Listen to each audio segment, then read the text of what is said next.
seven seas lies the history of the world, buried in the wreckage of lost ships.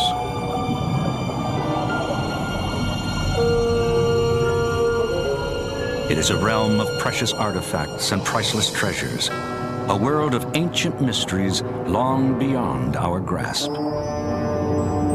Until today. Now the sunken marvels of the ocean deep are up for grabs. From ancient Roman ships to Spanish galleons to luxury liners like the Titanic. I dream about gold and emeralds every night. And you gotta believe it's there, and you gotta want it bad. Some people are out to plunder the past, while others, archaeologists and scientists, like the man who first found the Titanic, are out to preserve it. They are all armed with million-dollar high-tech tools and the will to spend years on the arduous search. Just running out in a boat with a metal detector and hoping to jump over the side and pull up a beach basket of gold coins, that's stuff of fantasy in Hollywood. That really doesn't happen very often. It is a world where controversy reigns, where there are confusing laws and no rules. Does anyone have a right to excavate shipwrecks? Should the past be protected, or should it be picked clean for profit? It's a very big difference between doing something to fill in a missing chapter in human history and doing it for personal greed. Explorers and archaeologists, entrepreneurs and salvagers. Some will risk everything. Reputation, fortune, even their lives to possess the treasures of the deep.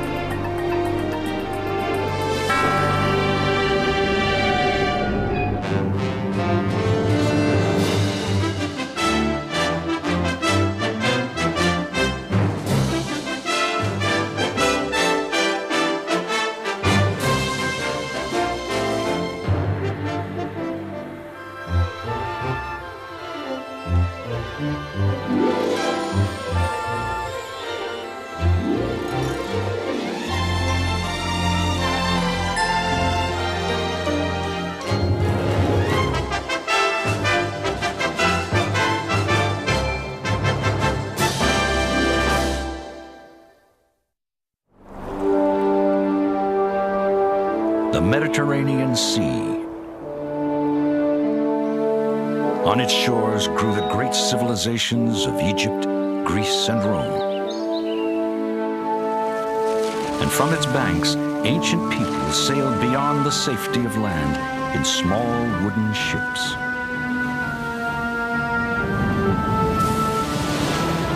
For hundreds of years, Roman ships controlled these waters, creating a vast empire.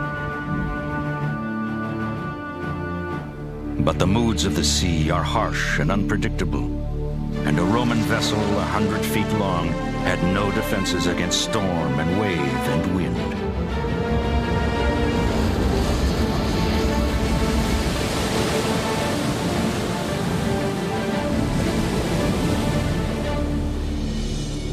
Over the centuries, countless ships were lost and countless sailors killed.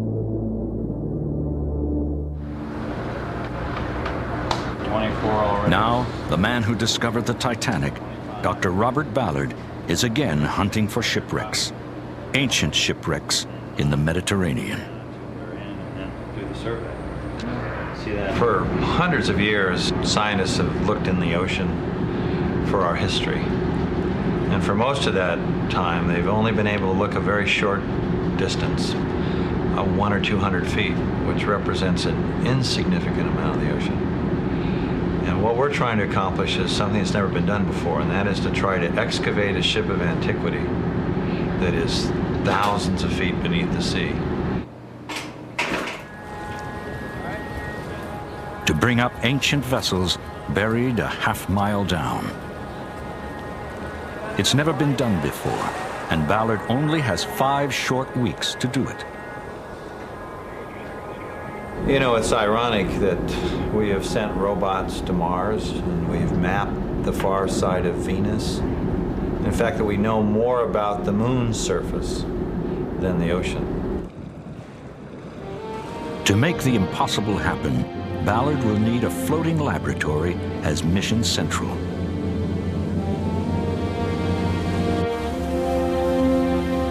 The Carolyn Chuest, a U.S. Navy vessel, will journey 80 miles west of Sicily into international waters, where no one has a claim on lost vessels.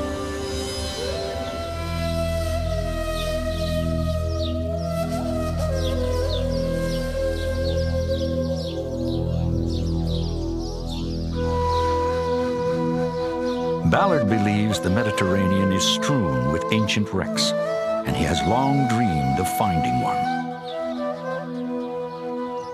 We're sitting right now in ruins that are on the island of Sicily. To get to Rome, you have to cross the Tyrrhenian Sea. To get to Carthage, you have to cross the Straits of Sicily. To travel from civilization to civilization here in the Mediterranean, you must cross the Mediterranean. And many of those ships didn't make it. Many of those ships went to the bottom, and many of them went into the deep sea. Between ancient Carthage and Rome, it's 12,000 feet deep, and no one has ever gone to the bottom of the Tyrrhenian Sea to look for those ships that sank, most surely sank there until now. It was a decade ago when Ballard and a team of archaeologists first surveyed an unexplored Mediterranean region called Skirky Bank. In 1988, he made a startling discovery nearly 3,000 feet down. The remains of an ancient Roman ship lying untouched for almost 20 centuries.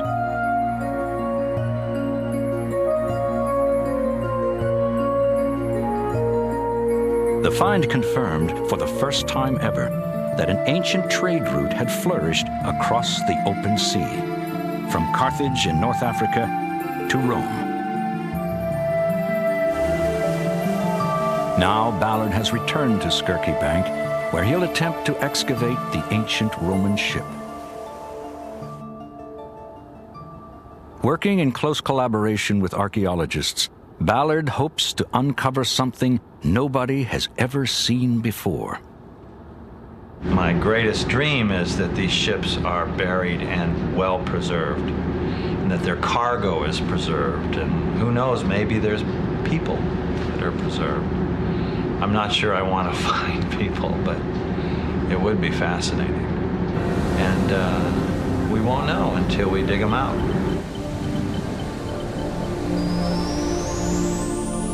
Could there really be the remains of ancient seafarers at the bottom of the Mediterranean? It is an extraordinary idea. And to find out, Ballard will use an extraordinary machine. The NR-1, the big gun of deep-diving submarines. It is capable of going all the way down to 3,000 feet and staying there for a month.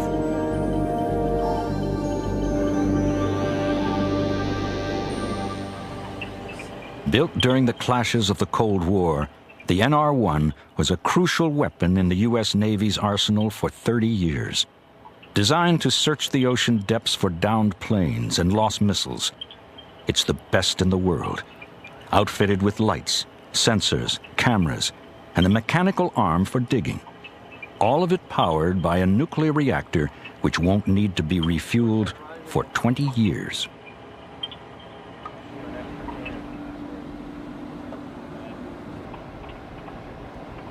Even now, its sonar equipment is still classified. So sophisticated, NR-1 can find a soda can sitting on the sea floor a mile away. The NR-1 is a marvel, but it's a cramped one. The 11-man crew shares one bolted-down kitchen table, just big enough for 2 people at a time.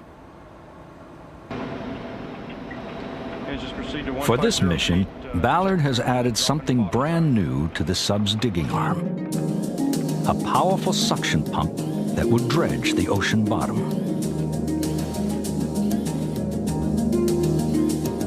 Ballard believes the sea floor is sandy and soft, ready to reveal whatever secrets lie hidden underneath.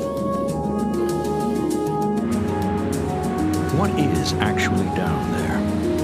Will Ballard find the timbers of an ancient Roman trading ship and the bones of the men who sailed it 2,000 years ago?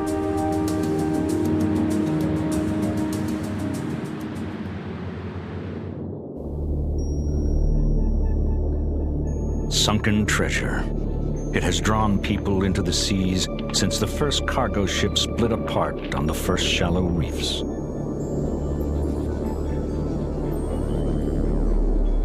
Relics, gold, gems, pieces of eight.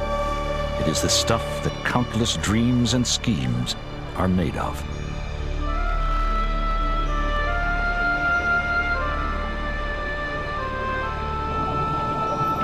Obsessed with the promise of riches, undersea treasure hunters today scour the world's oceans, crowding serious archaeologists. The king of the undersea dreamers and schemers is a stubborn rebel named Mel Fisher. In his quest for treasure, Fisher let nothing stand in his way and came to be known as a swashbuckler, a very successful swashbuckler. In 1997, family and friends joined with Fisher to mark the spot where he struck gold nearly 25 years earlier. The reason we picked today, it was rather appropriate. It's Mel Fisher's 75th birthday. Here, here. Today's the day. But the plaque, and let me unveil it here, take it off. You'll notice we got a picture of the Atocha, and it reads, "In sincere appreciation to Mel and Dio Fisher for their extraordinary efforts in accomplishing mankind's most elusive goal. They followed their dream."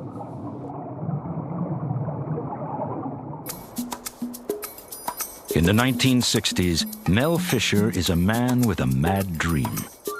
Often short of money and deep in debt, he hunts the shallow waters off the Florida coast for treasure. He is determined to find the shipwreck called the Atocha, a Spanish galleon that had sunk in 1622 in a hurricane, reportedly carrying a king's ransom in silver and gold. Year after year, with the help of his wife and children, Fisher combs the Florida seas.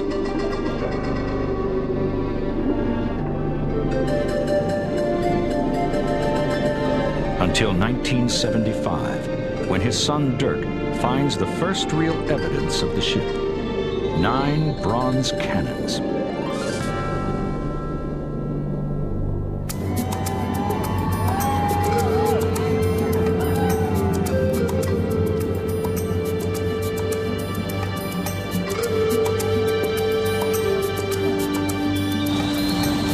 Just a week later, while returning to the site of his triumph, Dirk Fisher's boat capsizes in the dark of night. Dirk, his wife, and another diver die tragically.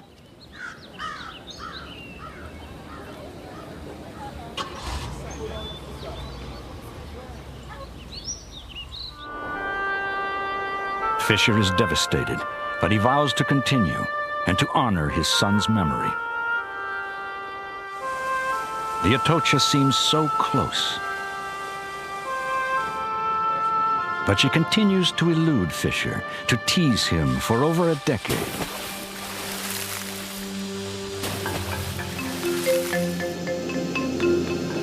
Then, in 1985, in 60 feet of water, he finds her, the Atocha, the mother lode of all treasure ships. It's worth $400 million so far, And today, Mel Fisher is counting the riches still out there on the ocean floor. So right over here, about a quarter of a mile, there's all the king's taxes for 5 years, all the church collection money from all the Catholic churches in this hemisphere for 5 years, all the wealthy merchants, there's 28 of them on board, all their life savings for 10 or 15 years in business over here. They were going to go home and retire, and they didn't make it. So there's probably another $4.5 billion right over there.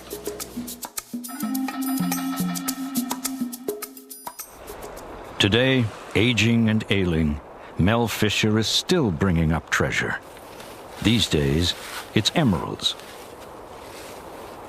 His passion for treasure has been passed on to his youngest son, Kane Fisher.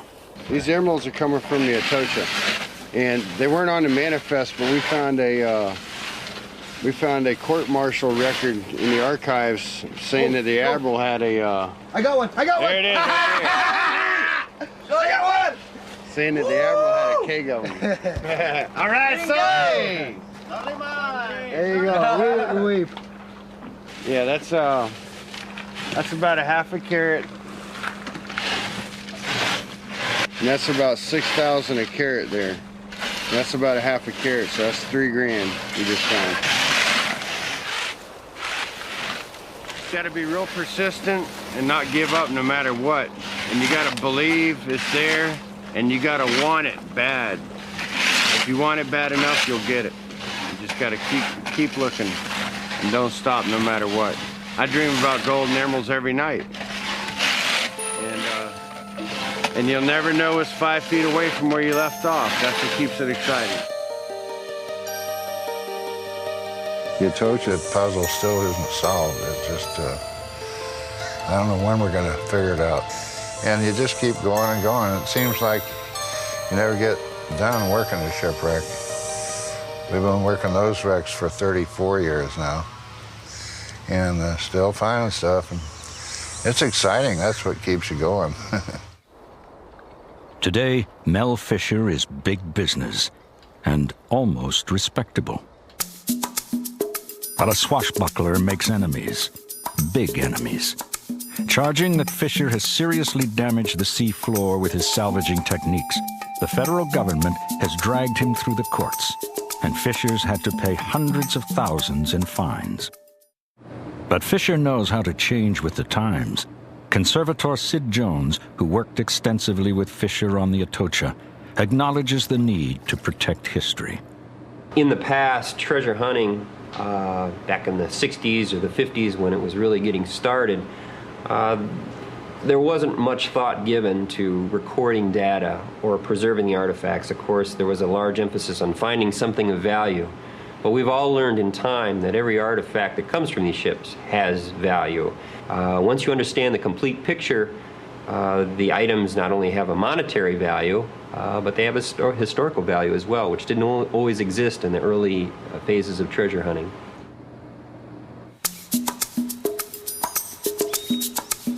After finding and carefully cataloging his treasures, Fisher sells most of it off, piece by piece. Fisher believes that 2 billion more is just waiting to be recovered.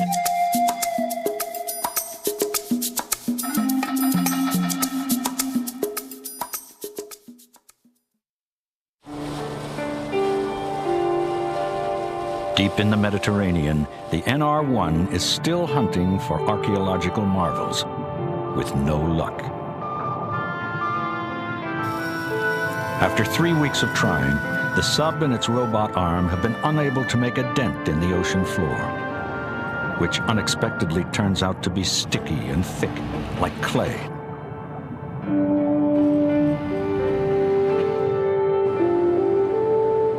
Ballard's master plan is just not working.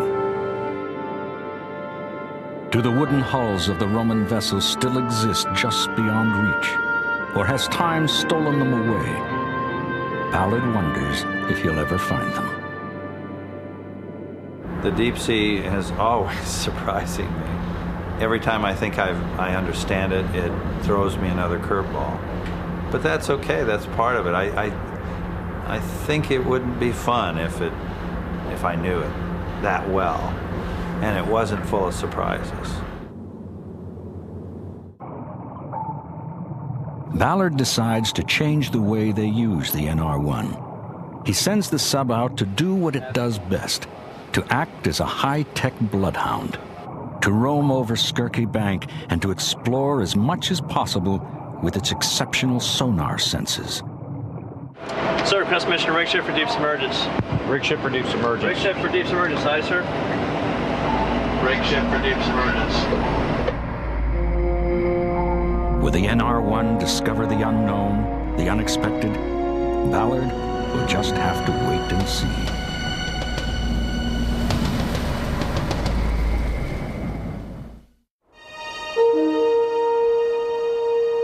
By working to develop new underwater technology, Ballard has revolutionized deep-sea archaeology. At the same time, he has inadvertently helped to blow the world of treasure hunters wide open. Now, anyone with $150,000 to spare can buy an ROV, a remotely operated search vehicle, right off the shelf and set off for gold. Still, there are only a handful of successful deep-sea salvagers. Seahawk Deep Ocean Technology out of Tampa, Florida is one of them.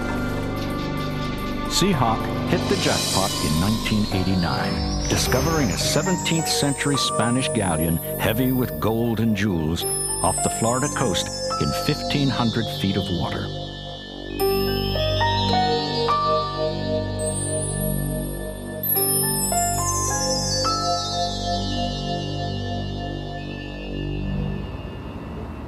Seahawk is looking for treasure again, this time in the seas off the coast of Georgia. Michael Reardon, Seahawk's current expedition leader, sees himself as a treasure hunter with a difference. That's one of our goals, is to choose shipwrecks that are archaeologically important as well as having a commercial cargo. So we're playing a fine line between the archaeological community and the out-and-out smash-and-grab treasure hunters, of which we're not. Reardon is after a 19th century paddle wheel steamer, which they've codenamed the Golden Eagle, to keep her identity hidden from other salvagers. Now they've narrowed the search to a mere 200 square miles. It's very difficult locating shipwrecks with all the sophisticated equipment we have today. It's still quite a chore. Keep in mind, right now we're 433 feet above the sea floor, trying to put a small vehicle on a shipwreck. There's no road signs out here. It has taken Reardon and his colleagues years of hard work to reach this point. Now, using some of the same high-tech tools as Ballard, they are hoping to claim their fortune 500 feet down.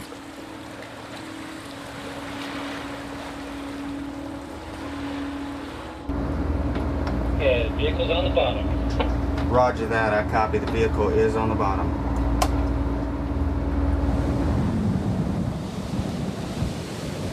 According to Seahawk, the Golden Eagle in 1865 found herself caught in a hurricane with nowhere to hide. They fought the storm for 2 days, all hands and passengers bailing and bucketing water out.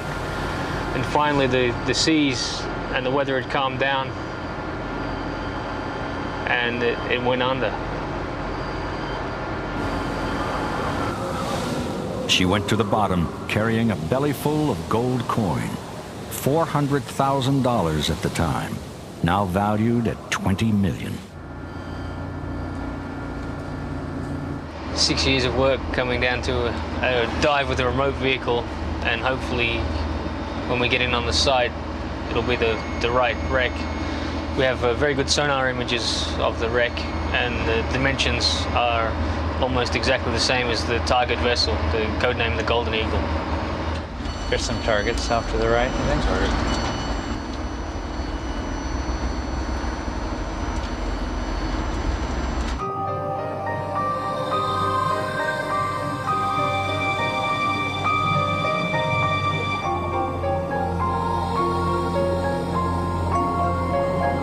As the ROV descends into the glittering murk of the deep sea, project manager Brett Hobson discerns the ghostly outlines of the past.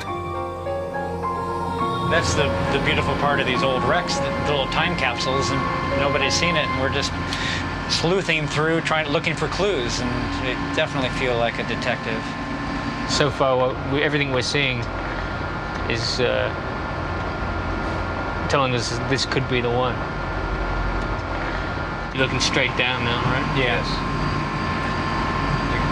Okay, we're going to go all the way over to the other side. Okay.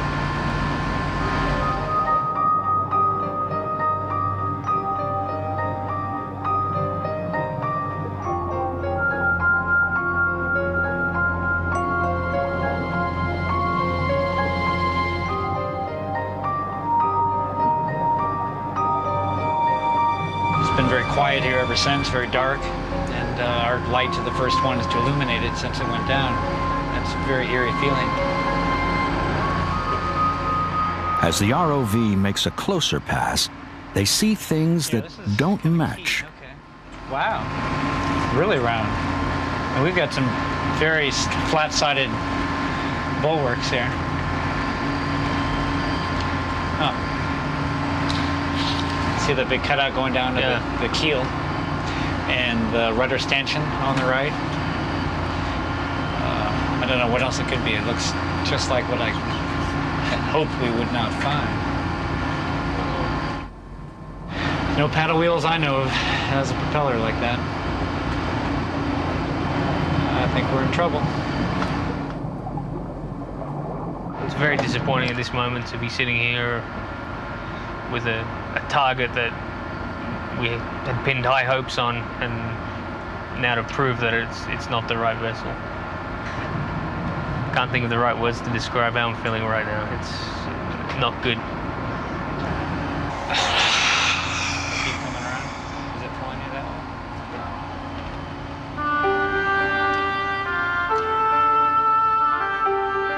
way? It takes time and luck to find a pot of gold in a vast, deep ocean. And Reardon has run out of both.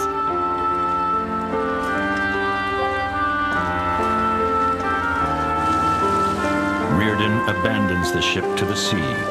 There's no profit to be made from the wreck, and unlike Ballard, treasure, not history, is what drives him. In the Mediterranean, the search for history does not let up. With only a few weeks left, Ballard and the NR-1 continue to hunt Skirky for new wrecks. Ballard also deploys Jason, a remotely operated search vehicle designed and built by engineers from Woods Hole Oceanographic Institute. Okay, we're just checking the data logging station now. Archaeologists have already spent many hours carefully surveying and mapping artifacts on the sea floor. Now, it's time for Jason to retrieve them.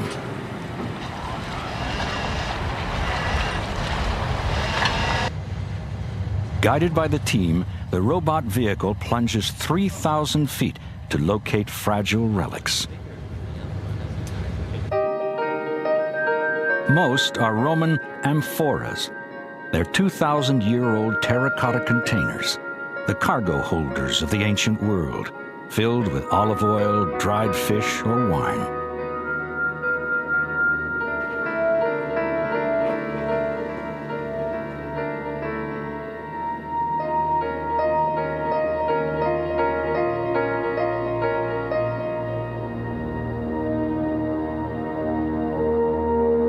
Safely cradling its fragile hull, an elevator of metal and mesh slowly traverses the half-mile separating the centuries.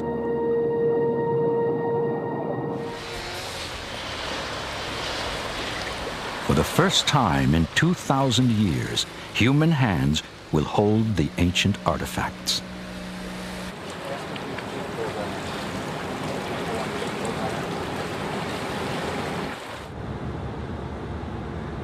Next stop for these delicate pieces of the past is the ship's laboratory, where they'll be examined by archaeologist John Olson, Expedition Archaeological Director Anna Marguerite McCann, and conservator Dennis Piatta.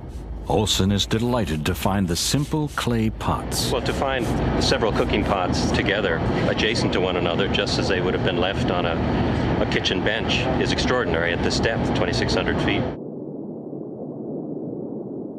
Treasure hunters would find little of value here. Yet to archaeologist John Adams, a shipwreck is a slice of time unexpectedly preserved. When a ship sinks, it's a cross-section of society. Structure, contents, personal possessions, contextual relationships, etc., lost at a single moment in time. Nobody decides what to take away, what to leave behind when the ship sinks. It all ends up on the seabed at the same time. And ships have been described, rightly so in a way, as time capsules. As they continue to explore, Ballard and the archaeologists are excited to see things they've never seen before. Skirky is turning into more than they ever expected. Could you zoom in on that? Keep zooming. Look at that, beautiful. They've identified the remains of a ship, but it's definitely not of Roman origin. Nobody knows at first where it's from. It's particularly interesting because it seems to be a relatively small ship, and we don't see cargo, just ballast stones, which help steady a ship when it's not carrying cargo, or if it's a pleasure craft such as a small personal yacht, or possibly a type of warship. Look at the reflection on those glasses. Keep driving straight. We don't stop on them. There's glass. I'm just amazed that there's glasses.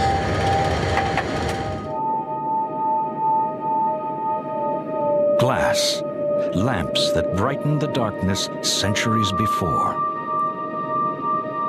And despite thousands of pounds of sea pressure, they have survived unbroken. Obviously, one of our big concerns is that these artifacts are very, very fragile. Jason weighs 3,000 pounds in air, and it's got a tremendous amount of momentum, and we want to pick them up without breaking any of them. We've never picked up glass before.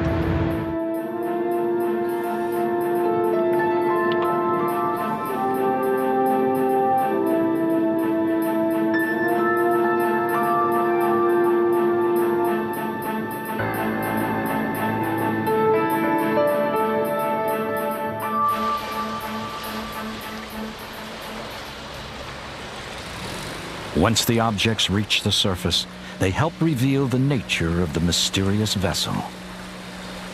It comes from the 16th or 17th century, 1,500 years later than the Roman ships, when Arab traders sailed these waters. Look at this. Like I said, someone hold that open. Look at that, Dennis. Hey, Louis. Isn't that amazing? Louis, let's get a shot of this picture. Wow. That is amazing. They are not gold or studded with emeralds, yet for Ballard, a delicate glass object is the real treasure. They are evidence that Skirky Bank may have been a crossroads for many countries and civilizations. What has surprised me the most is that we thought this was one event, that this was a fleet of ships, a group of ships that sank together, and it's not at all.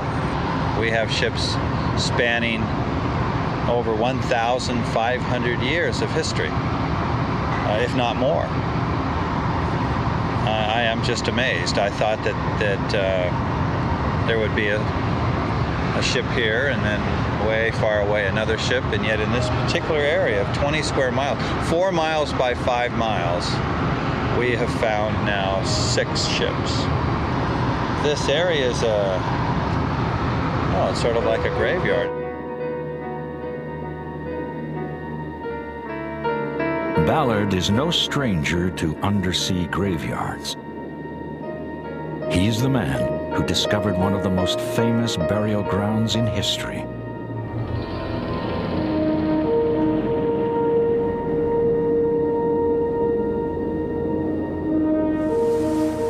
The Titanic. The largest, most luxurious ocean liner ever built. Called a floating palace, the Titanic sails April 10th, 1912, on her maiden voyage. She is believed to be unsinkable until her tragic rendezvous in the North Atlantic.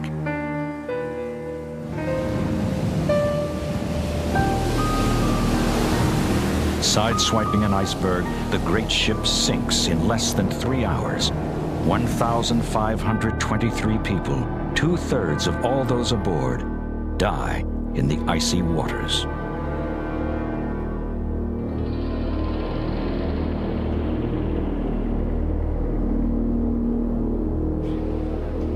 For decades, explorers are obsessed with finding the final resting place of the great liner.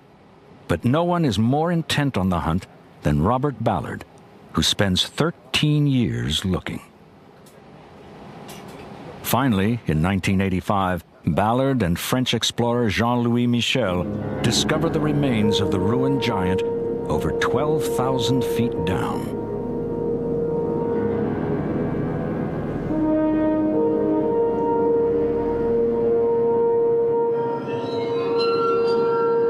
Ballard always treated the grand wreck as a site to be explored, but he did it with respect.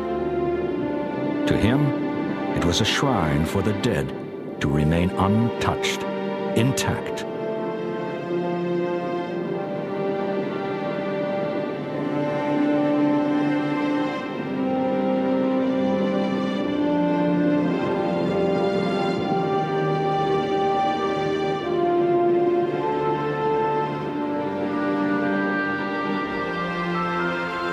Ballard and the crew even held a memorial service for those who died in the tragedy.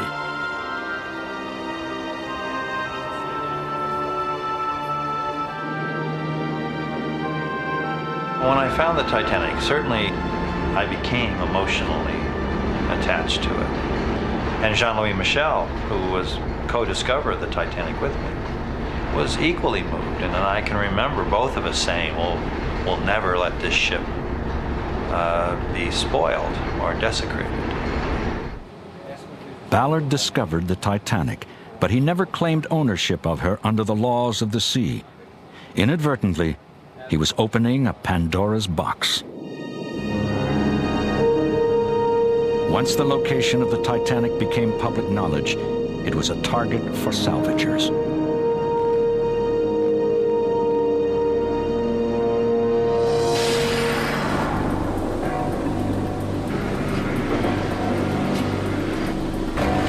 In 1994, Ballard's worst fears come true. A new expedition, led by Connecticut businessman George Tulloch, probes the rotting remains of the Titanic. Tulloch spends tens of millions of dollars to send down robot vehicles and bring up jewelry, eyeglasses, furnishings, anything within reach from the devastated liner.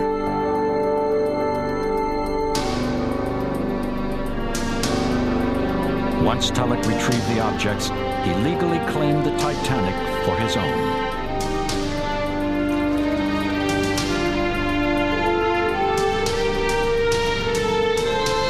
Ballard never thought this day would come. I don't think in my wildest imagination did I think that they would go out and salvage it. I mean, I was convinced they wouldn't. And it just caught me by surprise. I was really shocked. And there was nothing I could do about it. Because since I didn't claim it, I mean, it didn't even cross my mind to claim it. 85 years ago this month, the luxury ship, the Titanic, sank on its maiden voyage across the North Atlantic. Tomorrow, Mid-Southerners and people from all across the world will be able to see the treasures that disaster left behind. Like Ballard, George Tulloch expresses deep reverence for the Titanic's dead. But he argues that people will better understand the tragedy if they can see the artifacts firsthand. I think Titanic is by itself capable of saying it is incomparable in terms of tragic suffering for that moment in time. And I think that the objects from that moment deserve to stay with us.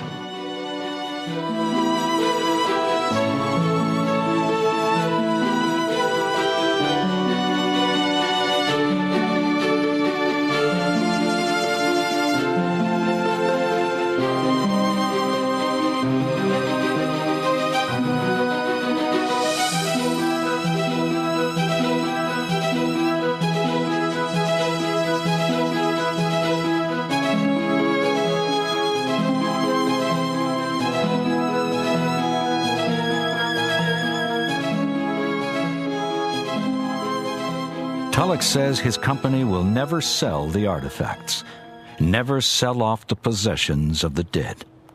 But his company will profit handsomely from the traveling exhibition. I think the blessing we have is that the court says that it's ours, the company that I'm the president of, and we don't feel that it's ours. We feel that we're the guardian of it.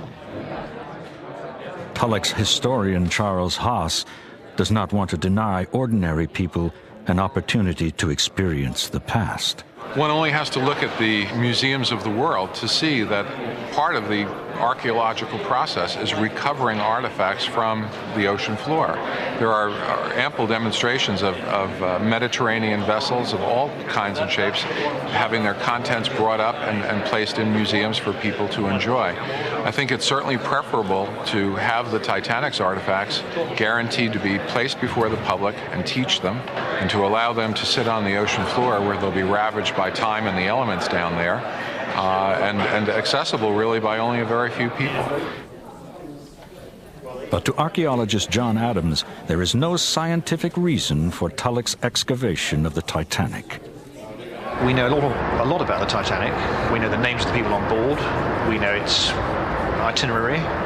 So the question the potential archaeological researcher would ask is, if you actually go and investigate that wreck archaeologically, in other words, pull up pieces of the material remains, what is he going to tell you that you don't know already? Now, this is further muddied by the fact that there are still people alive whose relatives died on the ship.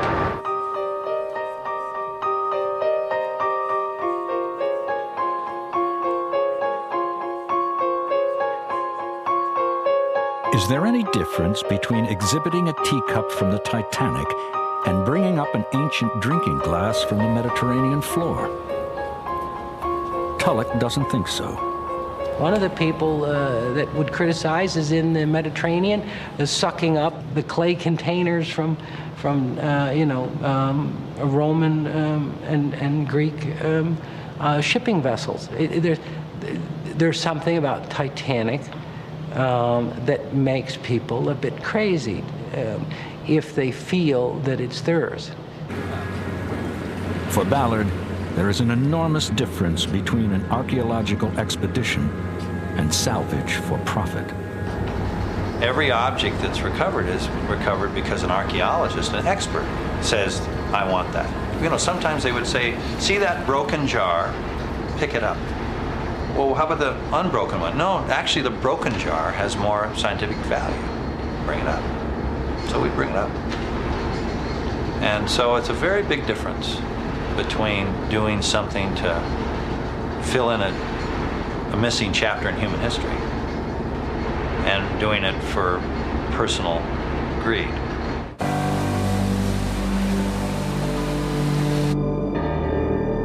Nearly a decade after discovering the Titanic, Ballard dove on another grand wreck, the British luxury liner Lusitania.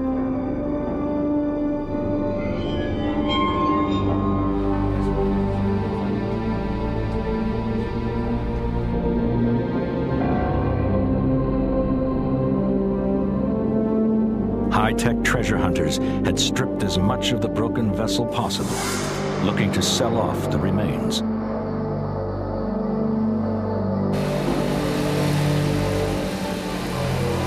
The salvagers even brought up 3 of the boat's propellers. One propeller made it to a maritime museum.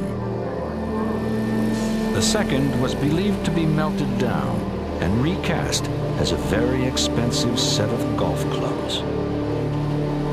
The last one met an even gloomier fate. I can remember going out trying to find the propeller of the Lusitania and finding it in this junkyard, and just sitting there amongst all this other junk. And I can remember when we were diving on the Lusitania to have that empty shaft, something was missing. Its propeller was missing. And if the propeller was in a museum, if it was serving some purpose, I could understand that. But to find it in a junkyard, waiting to be sold for scrap, you have to wonder, why did you do this? What was going through your brain? And it had to have been just a lark. And it's really sad.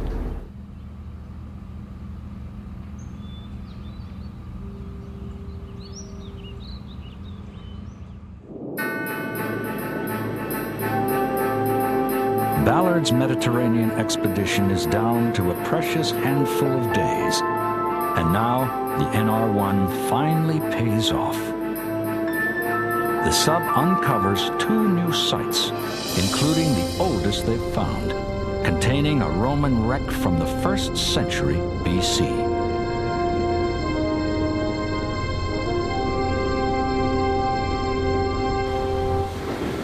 The evidence is now inescapable.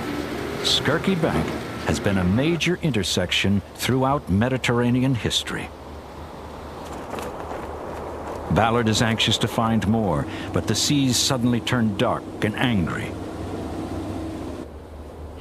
Well, we just found the best ancient ship we've ever discovered, and we can't get to it. We got to get in the water. We can't get in the water. They're telling us we've got a storm that's coming that's going to be Sea State 5. This is our 2nd major storm on this trip. We lost 32 hours to the last storm. How many hours are we going to lose to this one? You know, I want to get down, I can't get to it. But there is one way to get beneath the waves. Ballard decides to send down the NR-1 during the storm. Once under the surface, the sub will be free of the weather, free to continue exploring. On board is archaeologist John Adams, eager to see the new find close up. Unlike most deep-diving subs, the NR-1 actually has 3 windows on its underside. For Adams, they are portals to the tragedies of the past. When you're diving, you can't get half a mile down like we are now. And it's easy to lose sight of the people. I suppose they're the last moments for them on board this vessel before it sank. Must have been the climax of a crisis that might have actually been going on for several hours, as the well-organized machine that the ship is gradually breaks down, and down it goes. So it's quite an awe-inspiring sight.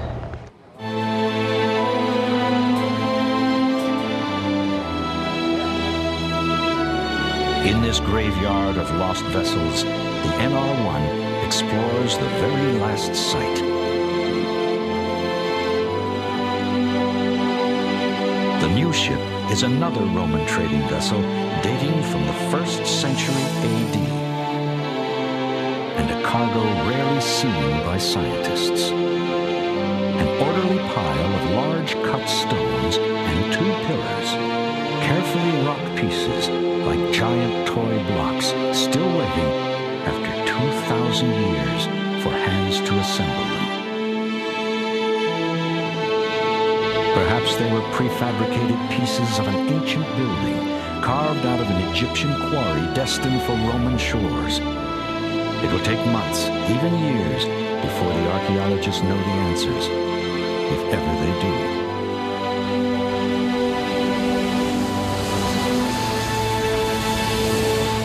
As always, Ballard is concerned about protecting the sites for posterity. When we discovered the Titanic, we did not file a claim of ownership. And I was later told that had we done that, had we recovered one little object, we could have claimed it, and in so doing, helped protect it. By bringing up the Skirky artifacts, Ballard establishes his right to claim the sites in court, if ever it becomes necessary. Oh, this is very heavy, Kathy. Very heavy. For now, Ballard will place the artifacts recovered at Skirky Bank in the Sea Research Foundation, where they will be preserved according to the highest archaeological standards. Last one. Last one. It's the one you were sort of curious Together, about its shape. Ballard and the scientists have proven that the new world of deep-sea archaeology can work wonders. I feel very good. I feel that this, really is a historic expedition. This is the first major deep-sea archaeological expedition with an incredible team of people from incredibly diverse backgrounds, working together for the first time to try to do something that had never been done before. I think we have shown that the deep sea is a repository of human history on a scale we just never comprehended before.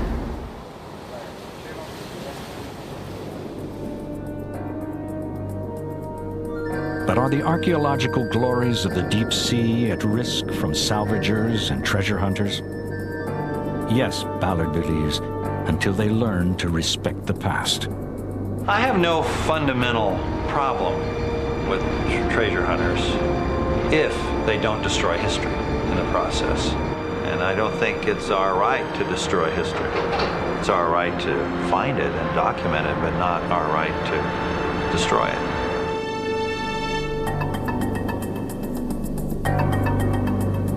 As long as there are marvels in the seas, people will pursue them. Some will be treasure hunters, dreaming of gold and gems. And some will be scientists, dreaming of the astonishing discovery that next awaits them.